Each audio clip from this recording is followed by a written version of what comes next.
Cuando hablamos acerca de el fin del tiempo de gracia, probablemente para muchos esto sea un término desconocido, mientras que para otros puede causar mucho temor.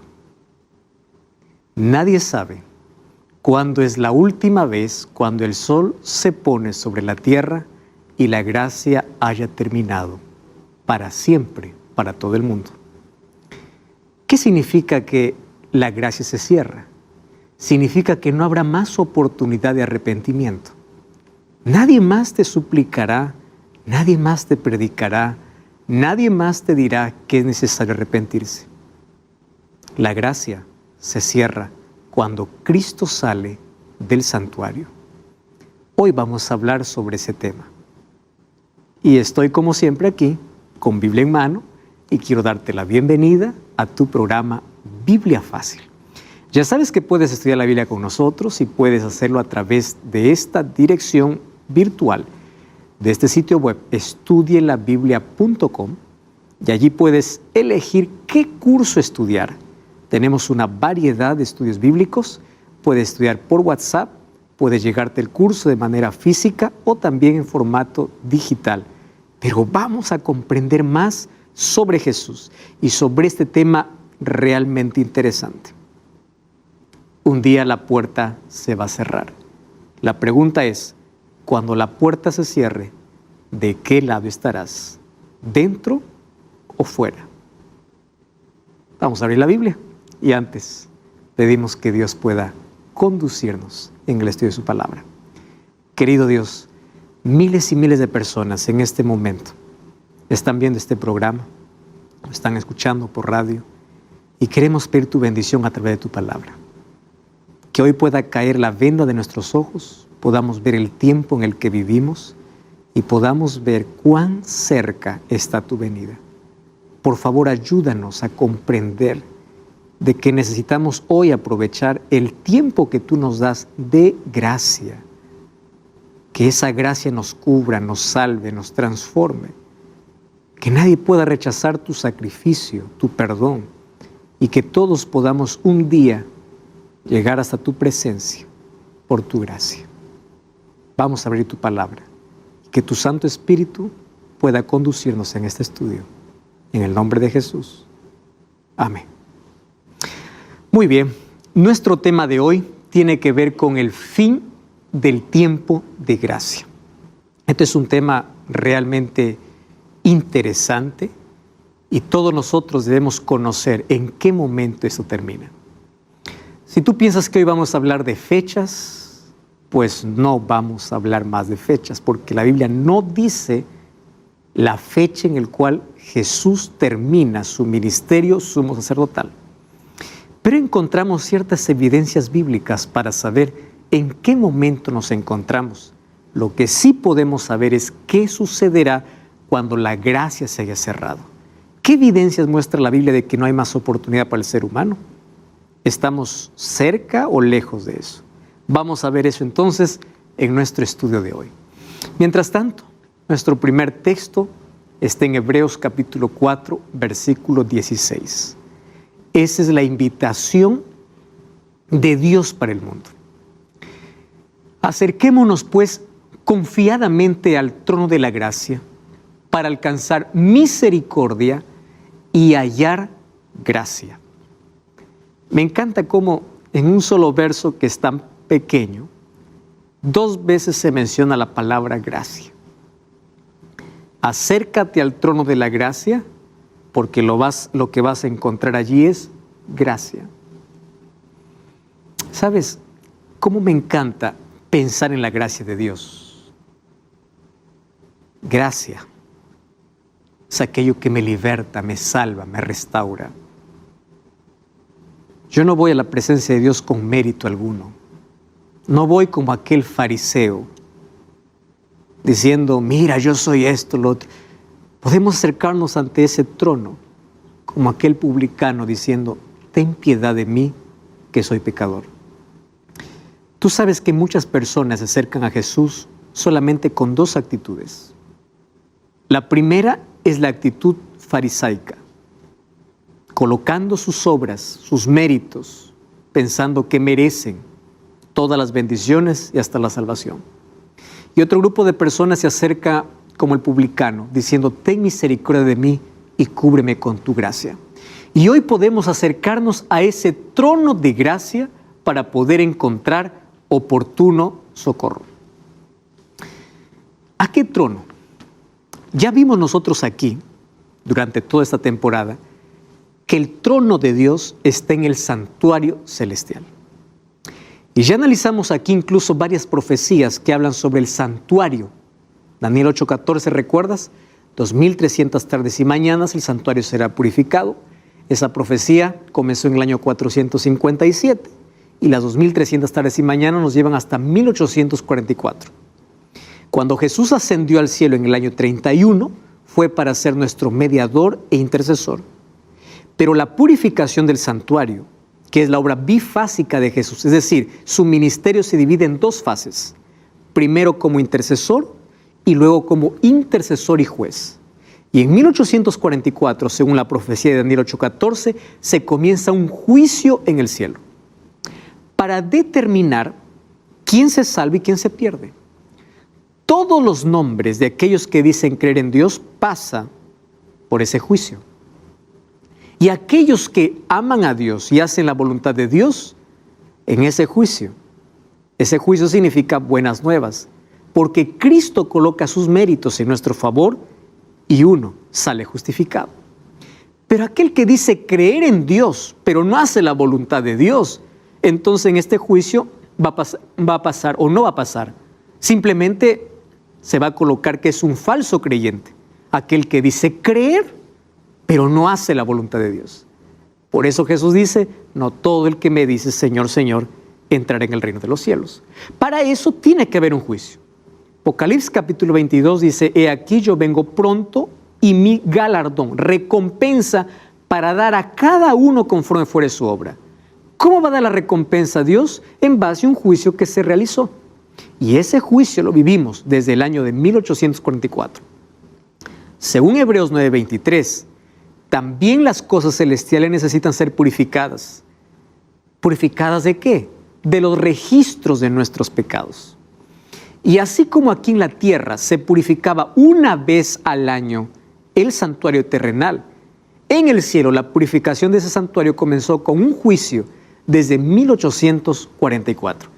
Eso nosotros ya hemos hablado, si es la primera vez que estás viendo este programa, puedes revisar los programas anteriores, y ahí hemos visto las fechas exactas hasta el momento que Jesús entró, primero al cielo, luego al lugar santísimo, para poder efectuar una obra de intercesión y de juicio.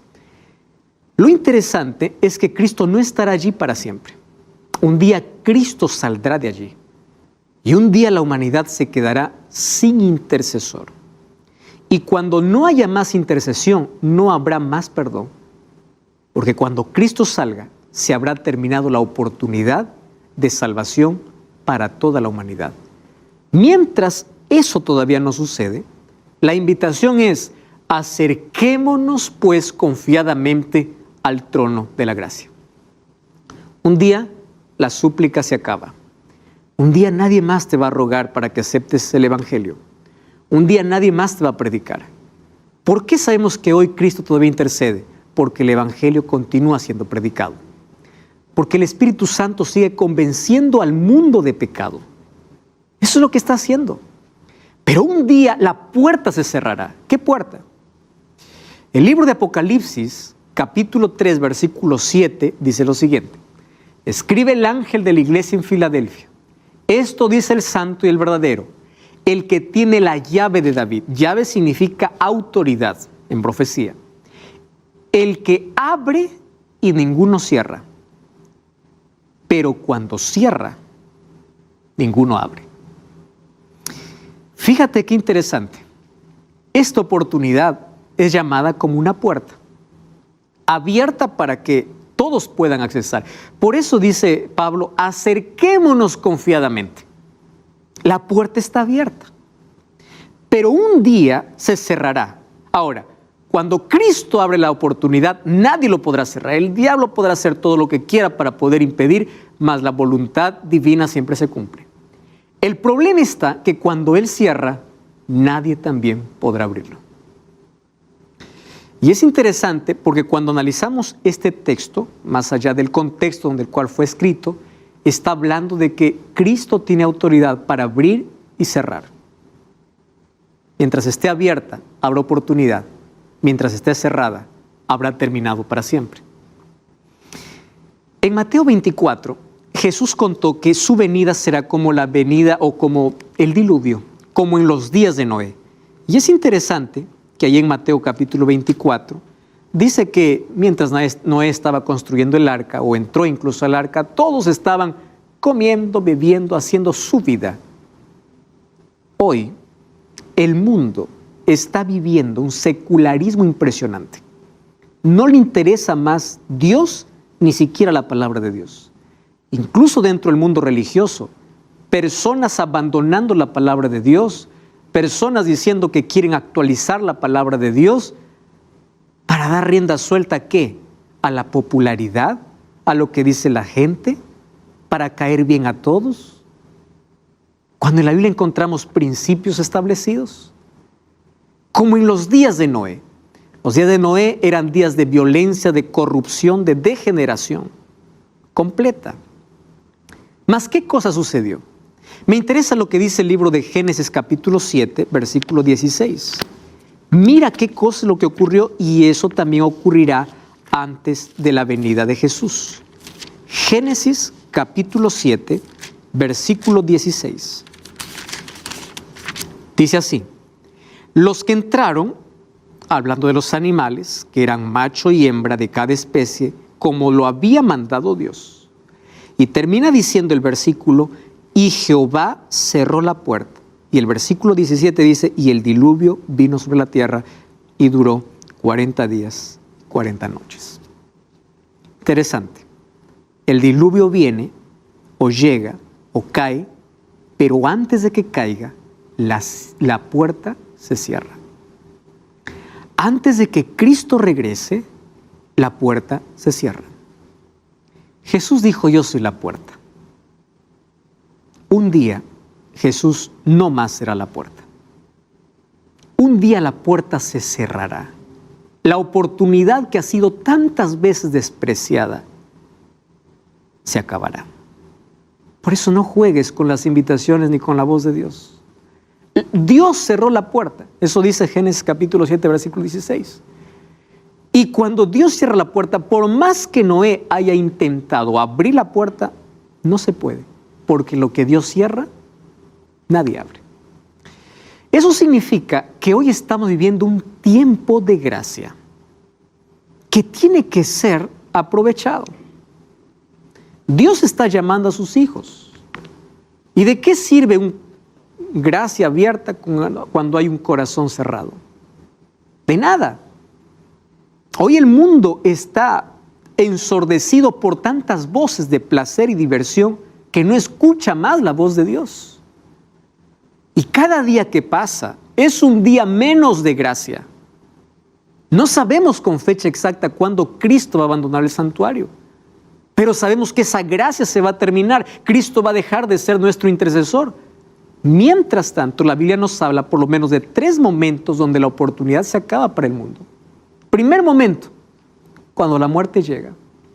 Eclesiastés 9, 5 y 6 dice: los vivos saben que han de morir, pero los muertos nada saben.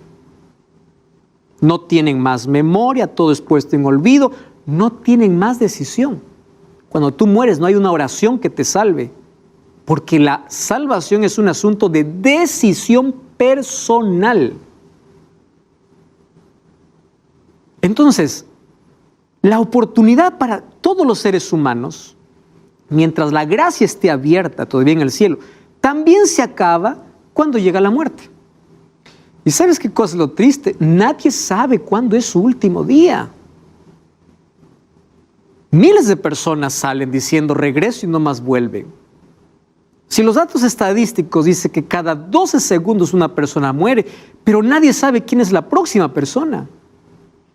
Jóvenes mueren, niños mueren. No necesita una persona estar en una camilla de hospital con una enfermedad donde fue desahuciada para decir voy a morir. No. La muerte es inesperada, es una tragedia, es nuestro mayor enemigo, nuestra mayor amenaza. Viene una enfermedad, viene una pandemia o un accidente inesperado. Todos estamos expuestos a la muerte. La pregunta es, al momento de morir, ¿dónde estamos? ¿Dentro o fuera del arca? Esa es la mayor pregunta. Si hoy fuese tu último día, ¿tú estás en paz con todos tus semejantes y en paz con Dios? Los vivos saben que han de morir, pero los muertos nada saben.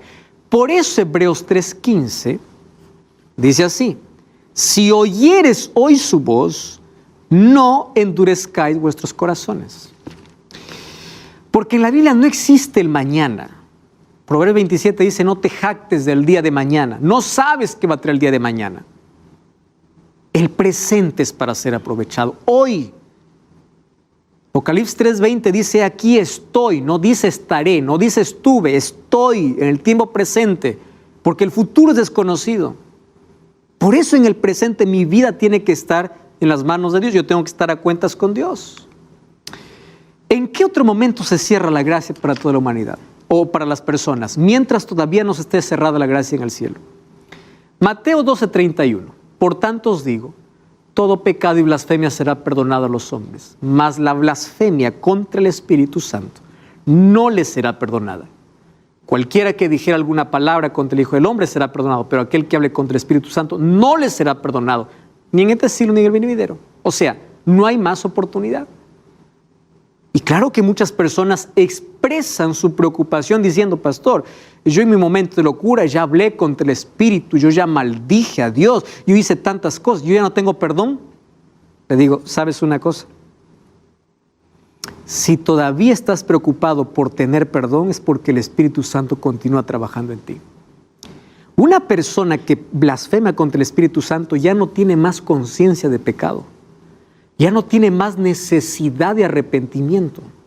Ya no escucha más la voz de Dios, ya no siente más culpa. Ya no quiere más cambiar. Porque el único que te puede convencer de pecado, el único que te puede abrir los ojos para la realidad y la condición en la cual vives, es el Espíritu. No es un pastor, no es un predicador, no es un orador, no es nadie. Cuando alguien dice: pastor, las palabras llegaron y eran para mí, el Espíritu Santo las llevó. Cuando alguien dice: yo fui a la iglesia gracias a una predicación, el Espíritu Santo usó esa predicación. Porque no es un hombre. Juan capítulo 16, cuando Jesús habla, o Juan capítulo 14 y capítulo 16, cuando habla acerca del Espíritu Santo, dice: Él es el que convence de pecado. Él es el que guía toda verdad. Pero un día el Espíritu Santo será retirado sobre la tierra. Eso sucederá cuando Cristo salga del santuario, porque ya no habrá más perdón, entonces no habrá más arrepentimiento. Y si no hay más arrepentimiento, significa que no habrá nadie más quien convenza de pecado. Sin embargo, hoy, mientras todavía Jesús intercede, muchos pueden llegar a pecar contra el Espíritu Santo. ¿Cuándo? ¿En qué momento? Cuando su corazón se endurece tanto que ya perdió la sensibilidad y no tiene más necesidad de Dios. ¿Sabes qué sucede allí? El ser humano se entrega completamente bajo el dominio de Satanás. Y el Espíritu Santo ya no puede más hablar. Por eso necesitamos todos los días escuchar la voz de Dios. Me encanta cuando la persona dice: pastor, tengo la necesidad de poder conocer más de Dios, tengo la necesidad de orar, tengo la necesidad de conocer más de Cristo. Esa no es tuya, es el Espíritu Santo trabajando en ti. Cuando la persona dice: yo no me siento cómodo, yo caigo en pecado, pero estoy incómodo, me duele, sufro, yo le prometo a Dios cambiar, pero nuevamente caigo, le pido perdón. Le digo: levántate, porque mientras tengas conciencia de pecado y necesidad de salvación, el Espíritu Santo sigue trabajando en ti. No importa lo que hiciste, no importa el pasado que cargas. Mientras tengas necesidad de ir a Dios, el Espíritu Santo sigue trabajando en ti. Mientras estés incómodo con la vida que vivas y quieras un cambio, el Espíritu Santo sigue trabajando en ti. Y el Espíritu Santo trabaja de afuera para adentro para convencernos. Y cuando lo aceptamos a Cristo, trabaja de adentro para afuera para transformarnos. Esa es la obra maravillosa del Espíritu. Pero pecado contra el Espíritu Santo no será perdonado. ¿Cuál es el tercer momento? Cuando Cristo salga del santuario. Mira lo que dice el libro de Apocalipsis capítulo 22, versículo 11. Dice allí: el que es injusto, sigue injusto. El que es impuro, sea impuro. El que es justo, practique la justicia. El que es santo, santifíquese. O sea, el justo ya no puede ser injusto, porque no hay más oportunidad. ¿Cuándo ocurrirá eso? Cuando Cristo salga del santuario. Tú sabes que lo triste es que cuando Cristo sale del santuario, el Espíritu Santo es retirado de la tierra. Y hoy hay millones de personas que ya no escuchan más la voz de Dios. Y para miles de personas el Espíritu Santo se está retirando. ¿Sabes qué cosa es lo que me llena de tristeza? Mira lo que dice el libro de Ezequiel, capítulo 3, versículo 27. Ezequiel, capítulo 3, versículo 27. Dice así: pero cuando yo te haya hablado, abriré tu boca y les dirás, así ha dicho Jehová el Señor. El que escucha, que escuche. Y el que no quiere escuchar, que no escuche, porque son rebeldes. Dios no puede romper nuestra libertad. Y hoy día la rebeldía humana cada vez es mayor. Incluso dentro del mundo religioso, personas abandonando la Biblia por seguir sus propios deseos. Personas que por querer contentar a la gente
te dejan principios bíblicos.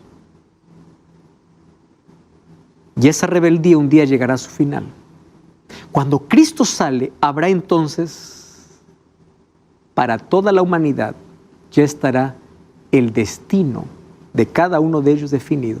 Porque cuando Cristo deje el santuario, el que es justo, el que es injusto. Es decir, el destino de todo ser humano habrá sido definido. El juicio habrá terminado. ¿Y sabes qué cosa es lo triste?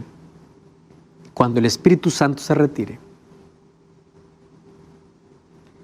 el mundo queda bajo el control completo de Satanás. La Biblia dice que vendrá sobre la tierra un tiempo de angustia cual nunca hubo. Desde que comenzó la tierra. Mira, en la historia han habido muchos momentos de angustia.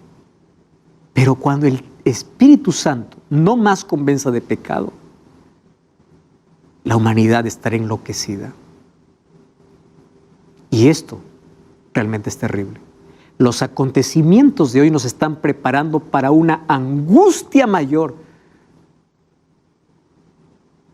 Cuando el Espíritu Santo se vaya, los seres humanos que no tienen el sello de Dios o no han aceptado a Cristo en su vida, quedan bajo el dominio completo de Satanás. ¿Recuerda lo que dice el Evangelio? Que cuando Judas se levantó, Satanás tomó posesión de él. porque la última oportunidad que él tuvo es cuando Jesús lo lavó los pies, incluso sabiendo que lo iba a traicionar. Esa última oportunidad lo desperdició. Cruzó la línea. Y finalmente dice el libro de Lucas 22:3 que Satanás entró en él. O sea, Satanás tomó el control completo de su vida. Mira lo que dice este texto, Jeremías 30, 5 al 7. Así ha dicho Jehová: hemos oído voz de temblor, de espanto y no de paz. Inquirid ahora y mirad si el varón da luz. He visto que todo hombre tenía las manos sobre sus lomos, como mujer que está de parto. Se han vuelto pálidos los rostros. Oh, cuán grande es aquel día, tanto que no hay otro semejante a él. Tiempo de angustia para Jacob, pero de ella será librado. O sea, los hijos de Dios van a pasar también por ese tiempo de angustia. ¿Y de qué trata la liberación? Del encuentro con Dios. Porque entre que Jesús sale del lugar santísimo y su venida, los días son pocos. Y la liberación viene.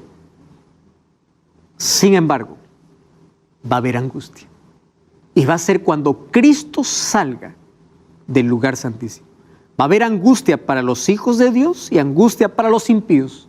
Los impíos por las plagas que caerán sobre la tierra, y para los hijos de Dios una angustia mental y una angustia física. La angustia mental porque todos se preguntarán, ¿mis pecados habrán sido perdonados? Porque saben que no hay más gracia. La angustia física porque estarán huyendo. La Biblia habla de una persecución en el tiempo del fin. De aquí te voy a mostrar ese texto bíblico. Mas los impíos sufren porque es allí donde caen las 7 plagas. O sea, cuando caiga la primera plaga sobre la tierra, la gracia habrá terminado en el cielo. No sabemos cuándo termina, lo que sabemos es cuándo ha terminado. Cuando las 7 plagas caigan, significa que Jesús no está más intercediendo y el Espíritu Santo se habrá ido. Eso significa que habrá una angustia cual nunca hubo. Te voy a decir una cosa aquí muy interesante. Hoy vivimos angustia, pero esta será como nunca hubo. Y Dios por amor llamará al descanso a muchos de sus fieles porque sabrán que no soportarán esa angustia. Y a muchos hoy los está preparando para vivir esta angustia. Por eso cuando vengan crisis en tu vida, no te desesperes, confía en Dios. Porque una angustia mayor viene. Muchos dicen, de aquí viene lo mejor, esto se va a recuperar. No, cada vez mayor angustia va a haber.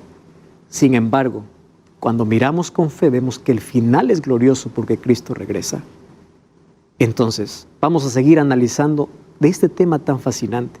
No cambies el canal, vamos a una breve pausa, estamos de regreso. Esto es Biblia Fácil. Estamos de regreso, esto es Biblia Fácil. Hoy estamos hablando sobre ese momento cuando la puerta de gracia se cierre en el cielo, cuando no habrá más oportunidad para los seres humanos. Y ya vimos aquí algunos textos que en ese momento sobre la tierra habrá una angustia completa, tanto para los hijos de Dios como también para los impíos. Vamos a ver otro texto. Mira lo que dice el libro de Daniel capítulo 12, versículo 1. En aquel tiempo se levantará Miguel, el gran príncipe que está de parte de los hijos de tu pueblo, y será tiempo de angustia, cual nunca fue desde que hubo gente hasta entonces. Pero en aquel tiempo será libertado. Esa libertación tiene que ver con la venida de Jesús y todos los que se hayan escritos en el libro de la vida. Por eso en Lucas 10:20 encontramos cuando los discípulos fueron a Jesús a contarle, Señor, hemos visto grandes maravillas, grandes cosas han sucedido. Jesús le dice, más bien alégrense si ustedes saben que sus nombres estén escritos en el libro de la vida. Porque la angustia que viene sobre la tierra es una angustia cual nunca hubo. Pasamos por una crisis mundial y esto trajo mucha angustia, desestabilidad, inestabilidad económica, política, social, problemas mentales, problemas de salud. Son apenas señales de la angustia que vendrá. Y sabes, pensar en ello es terrible. Ahora, antes de que Cristo salga del lugar santísimo, Nosotros tenemos aquí una advertencia que está en el libro de Apocalipsis. Por eso necesitamos leer más el libro de Apocalipsis sobre las cosas que acontecerán en el tiempo del fin. Mira lo que dice Apocalipsis capítulo 13. Es interesante este capítulo. Apocalipsis 13 habla de dos bestias. Bestia en la Biblia es poder, o sea, dos poderes. Un poder que sube de la tierra y otro poder que sube del mar. Y aquí estas dos bestias tienen características. Y nosotros ya hablamos aquí en Biblia Fácil sobre el libro de Apocalipsis y analizamos con detalles todo esto. Tú puedes ver esto en programas anteriores sobre Apocalipsis. Pero mira lo que sucede en el tiempo del fin. Apocalipsis capítulo 13, versículo 6. Dice así: abrió su boca para blasfemar contra Dios y para blasfemar en su nombre, de su tabernáculo y los que habitan en el cielo. Y hizo guerra contra los santos y los venció. ¿De qué está hablando? De un poder que se levantaría en la historia. Primero dice que habla blasfemias. Y nosotros viendo todas las características de Apocalipsis 13, apenas te voy a mencionar para que tú vayas a investigar y puedas ver incluso el otro video donde hablamos sobre este capítulo. Este Apocalipsis 13, de este primer poder, es el sistema papal. ¿Por qué?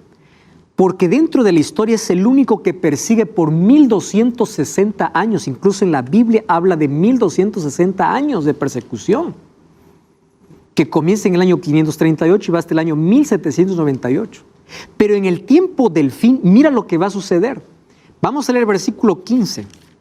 Dice así: y se le permitió infundir aliento a la imagen de la bestia, para que la imagen hablara e hiciera matar a todo aquel que no lo adorara. Y hacía que todos, pequeños y grandes, ricos y pobres, libres y esclavos, se les pusiera una marca en la mano derecha o en la frente, que ninguno pudiese comprar ni vender, sino aquel que tuviera la marca o el nombre de la bestia o el número de su nombre. Aquí hay sabiduría. El que tiene entendimiento cuenta el número de la bestia, que es número de hombre, y es 666. Y hay tanta especulación sobre este número, ¿verdad? En Apocalipsis encontramos siempre un antagonismo entre la marca y el sello. Y en Apocalipsis encontramos siempre cómo Satanás intenta falsificar las obras de Dios. Encontramos una mujer pura en Apocalipsis 12 y una mujer ramera en Apocalipsis 17. Satanás tiene una obra de falsificar las obras de Dios. Dios tiene un sello, Satanás coloca una marca. Y ese 666 viene de los dioses babilónicos, que es desobediencia. El 6 es número de hombre, desobediencia. Para comenzar, el hombre fue creado en el 6º día.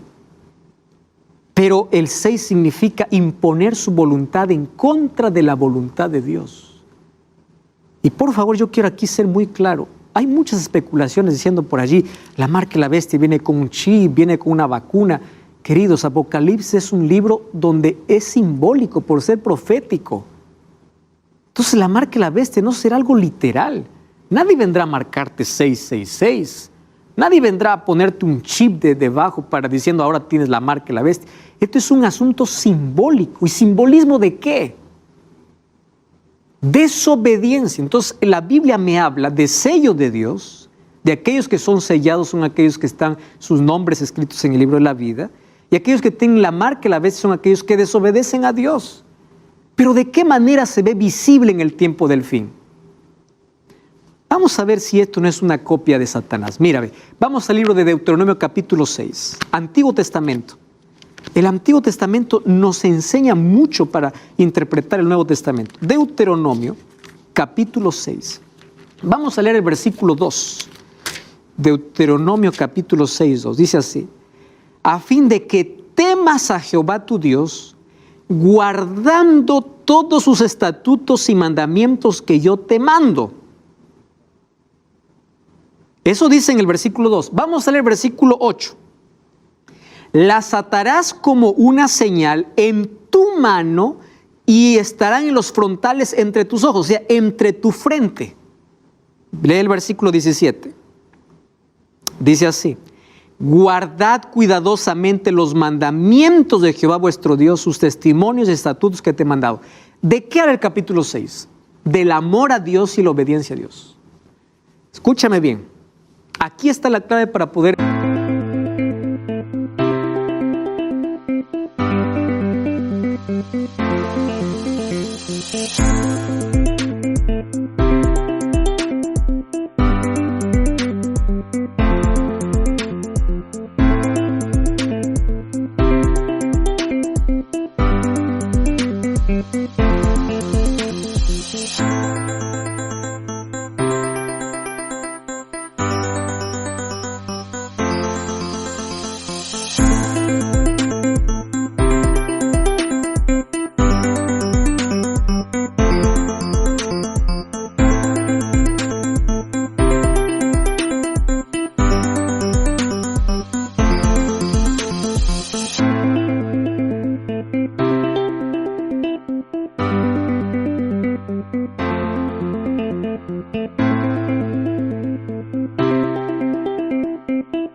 analizar el sello de Dios y marca la bestia.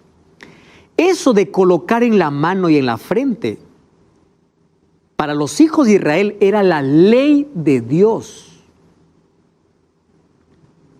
¿Qué cosa hace Satanás? Él coloca una marca. ¿Y la marca qué cosa es? En contra de la ley de Dios. Porque Dios quiere que su ley esté en nuestra mente. Nuestras manos significan acciones, que actuemos de acuerdo a su voluntad, de acuerdo a su ley. Pero Satanás, en lugar de la ley, sustituye la ley por una marca. ¿Qué cosa es la marca? Una sustitución de los mandamientos de Dios. Efesios 4 dice que todos somos sellados por el Espíritu Santo. ¿Y qué cosa es el Espíritu Santo? Coloca nuestra vida en armonía con la voluntad de Dios.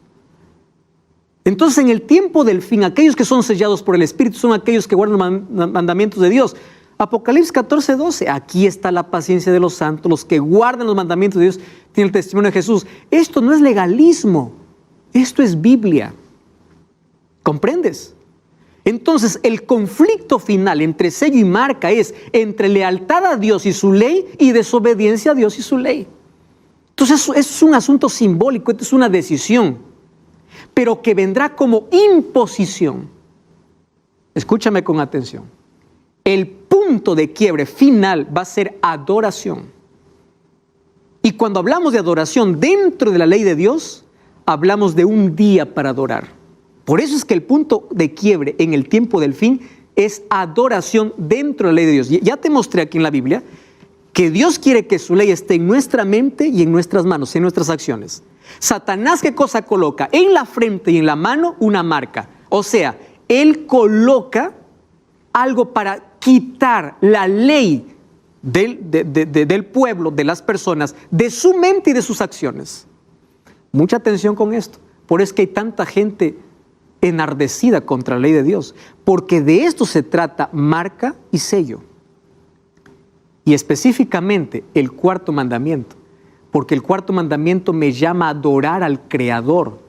Según Apocalipsis capítulo 14 dice, adora al Creador, aquel que hizo el cielo, la tierra y el mar. Y si vas a Éxodo capítulo 20, versículo 8, vas a encontrar la misma expresión. ¿Sabes dónde? En el cuarto mandamiento. ¿Sabes cuál es el cuarto mandamiento? El día sábado.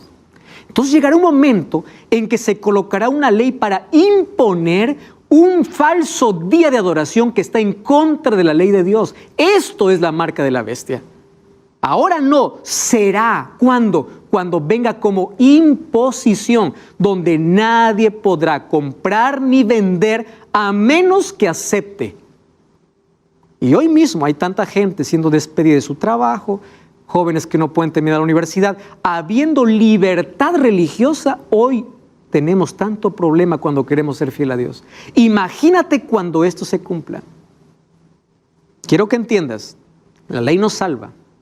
Jesús dijo en Juan 14:15, si me amas, guarda mis mandamientos. Es decir, es el fruto, es la consecuencia, es la evidencia que en el tiempo del fin, según Apocalipsis 14:12, son aquellos que guardan sus mandamientos. ¿Por qué tanto énfasis en los mandamientos?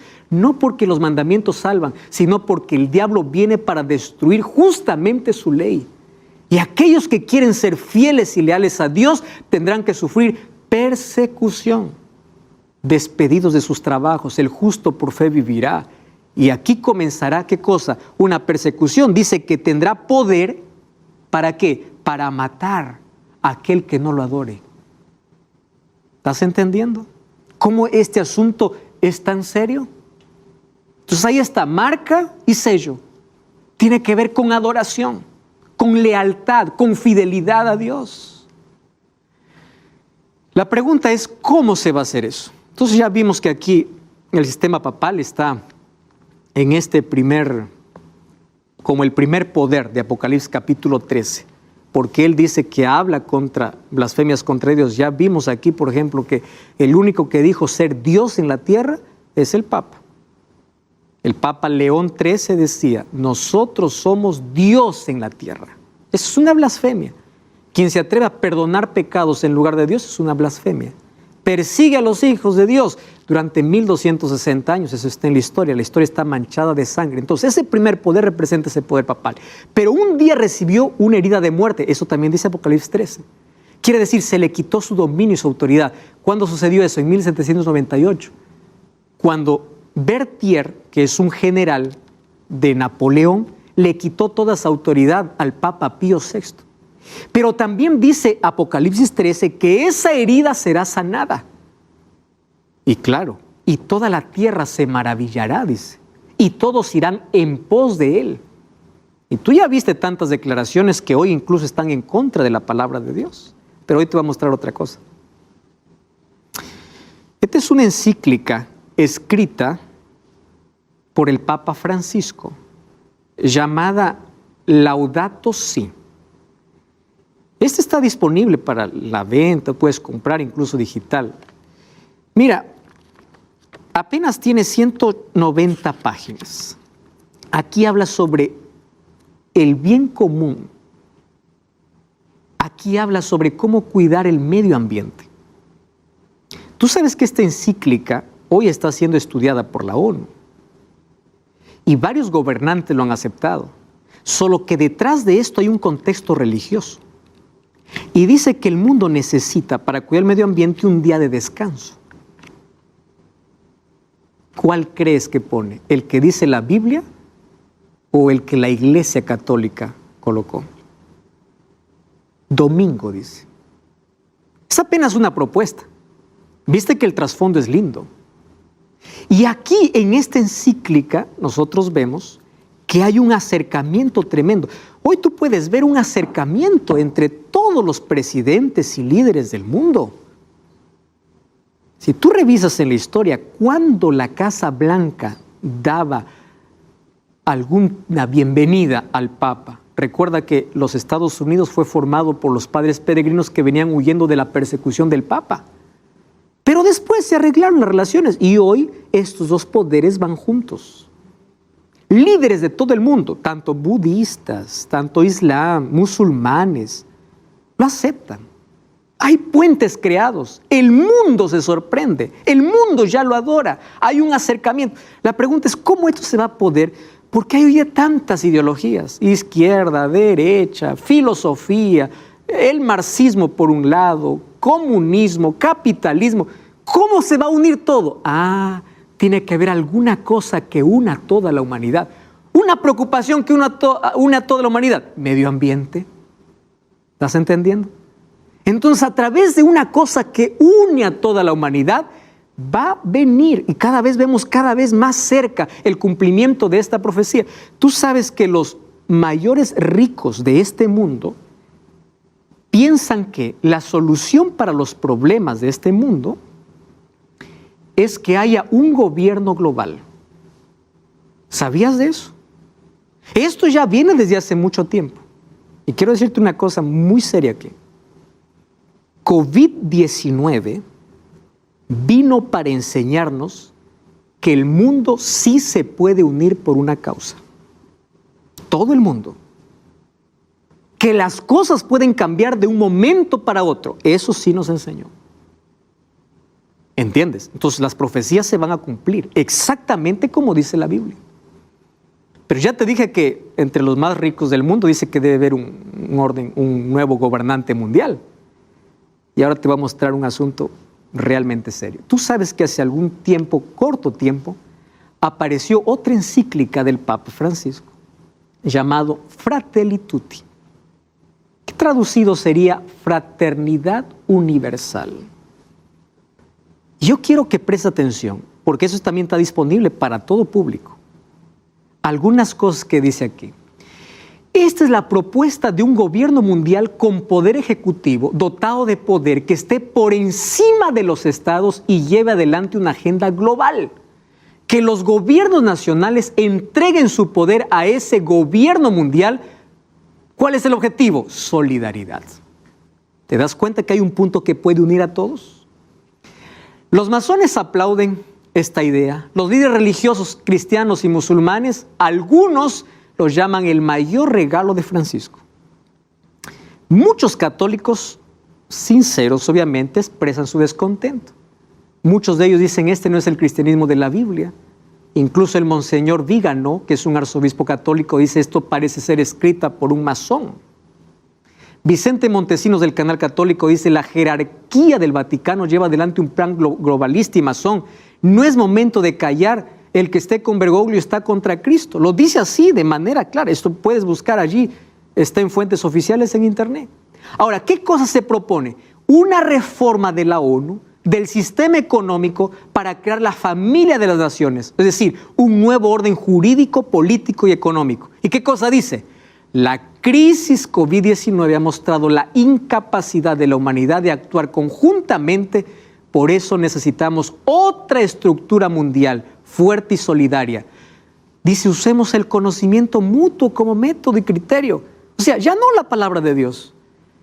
Que la venida de Cristo solucione las cosas, eso ya no. Mejor nosotros creemos